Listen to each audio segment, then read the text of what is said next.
What's going on, guys? It's Devontae back with another video, and today what I want to talk about is a new series and a new video idea that I came up with called the artificial struggle. Artificial is the made up algorithm, and the struggle is the purgatory that is our psyche. And there's a quote that I sort of concocted that I'm probably not the first to say, but this is something that I came up with. Humanity's greatest evolutionary trait is simultaneously our greatest weakness. Think about it. How we've evolved to have language gave us the concept and the ability to have consciousness and thought to project out into the future, which created anxiety. It created all these other things that came along with it in a bucket, in a package. It didn't just help us to defeat our uh, other hominid neighbors and animals and conquer mixing rock and fire to make weapons and all these different things. It also helped us to create things that don't exist. Now we have monsters, we have fears, we have nightmares, and all these things that come from projecting into the future and dreaming and fearing the past. And it keeps us from staying present. Let's kind of get into the first concept that I want to talk about. That was sort of the introduction. I think that casual disrespect is far from a joke. Now, this is probably something that doesn't require deep analysis from anybody or much thought or much conversation. Some guys are probably going to be like, well, that's obvious. Well, it's not to everybody, though, because being disingenuous is kind of intertwined with, I would say, corporate American structure and even American culture in general is being disingenuous. It's not just banner. Banner to me differs in the sense that it's not casual. It's not made in everyday language. It's more so specific to something you might do, something you might say or wear, and it's specific to a moment.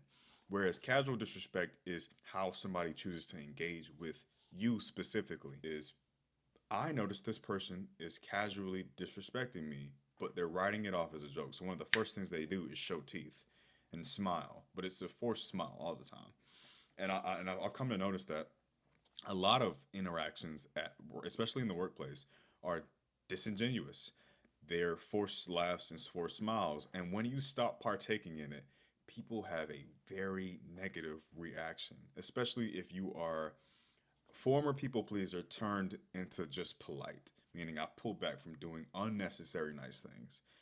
And then when you go from polite to sort of quiet, people are very taken aback because you've kind of, if like I said, hypervigilance, you've already weighed the landscape and you've gotten an assessment of a lot of people and how they interact, and you've determined that okay, this is fake. This guy's projecting insecurity. This guy is an egotistical, whatever the. And then there's a couple people who are just normal. They may have ebb and flows to how they are, but the pattern recognition is there for everyone else, and that's one of the key components of someone who is hyper vigilant because you grew up in a certain environment where you had to watch how what I'm saying, those guys were moving. What's this guy gonna do next? And you kind of always in defense mode, right? Survival mode. Pattern recognition is your friend. So for people who are like, maybe you get this wrong, maybe it's all in your head. That's kind of the point of the series. Is is it? So one of the things I like to say is Hamlin's law. Don't attribute to malice what you could to ignorance. To some degree, it's that. Not verbatim, maybe. I like to say that the inverse is true. Don't attribute to ignorance what you could to malice. I think that there are far more malicious people than ignorant. Making people out to be ignorant, I think, is an underestimation of what humans are capable of, and it's a dangerous one. Don't think everybody's ignorant. I think there are far more malicious people, or in this case, it might be malicious toward you, but from their perspective, they're just taking care of themselves first, prioritizing themselves. But that doesn't mean that you don't get the short end of the stick, is what I'm trying to say. So here's a few takeaways I had from the casual disrespect is far from a joke. One of the things that I learned in seventh grade from a middle school teacher who taught us, I want to say it was science or history, I don't remember, but it was one of my first few black male teachers. Believe none of what you hear and only half of what you see is the first thing he told me. So, going back to pattern recognition, one of the first things that I've learned to do as an adult consistently is believe what people show me and nothing of what they tell me. I mean, job interviewers do it, recruiters do it. Managers do it. They look at your performance, not what you say you're going to do. People choose their prey. So they're not targeting everyone with the casual disrespect. They're not making slight jokes and digs at your appearance, the way you structure a sentence, the way you say something, the questions you ask. They do it to specific people. Pay attention to that. If you're not one of those people who believe that, then maybe you can disagree too. So I believe that people choose who to do this to, which further proves that it's casual disrespect and not a joke. They immediately concede when it's addressed. The action does not cease unless you address it. So these people, for instance, I've had conversations where I've had to tell someone what they're doing is disrespectful. They immediately concede. And it could be from their point of view, I guess what it could be is that I didn't realize I was doing that. And it may have been ignorance.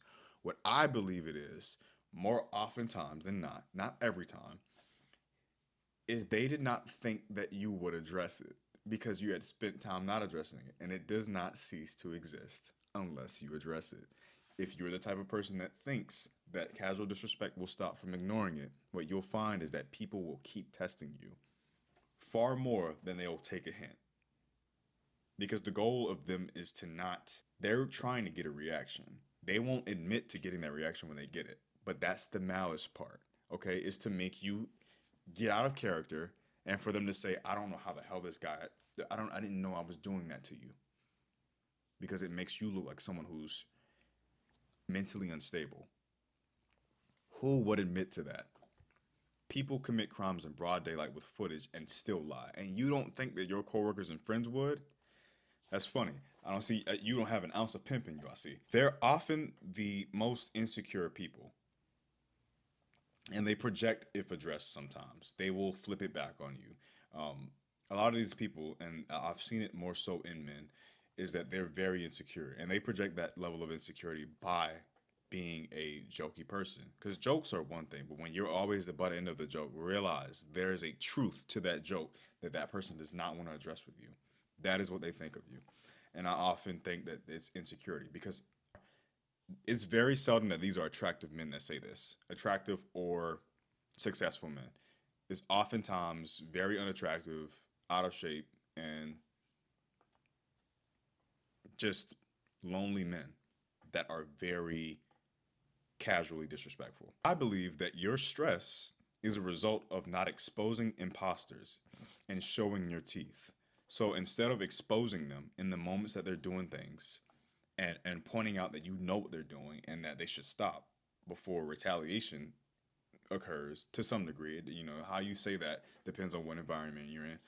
I believe that when you don't do that, it causes you stress because you're living in a false reality, in a false pretense. You are being disingenuous back to them, and that causes you stress as someone who's probably more honest than they are. Because I know me, I don't mind being honest to people I care about. It's harder for me to be honest to strangers that I've gotten to know that have weak ties because I don't want to hurt their feelings per se. But what I found is you have to.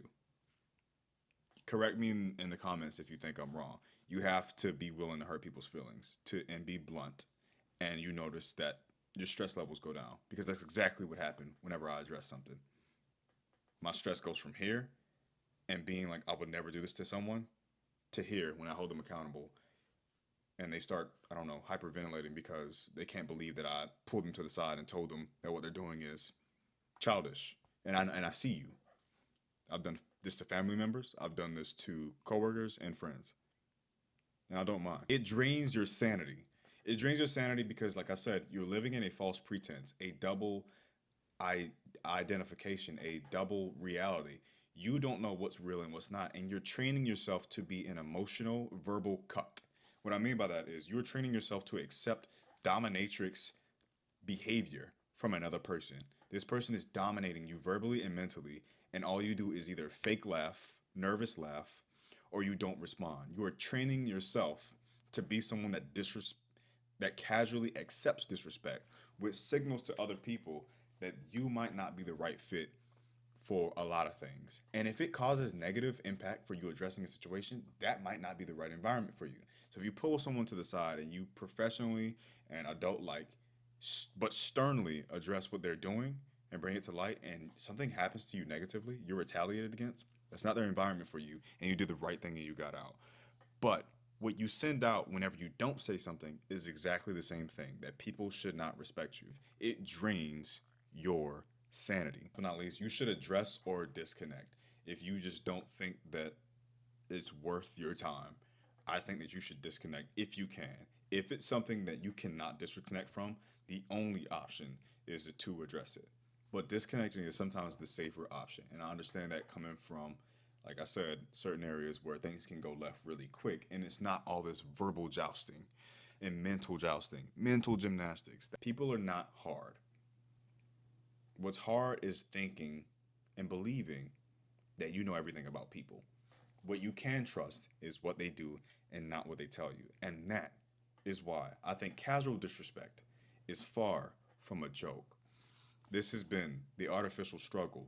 Don't forget to like, comment, tell me what you think about any of these things, and there will be more. Leave suggestions down below if you want to see more, but I already have some planned out if no one does. I hope you like and take care of yourself. And remember, if someone's casually disrespecting you, it's probably not a joke.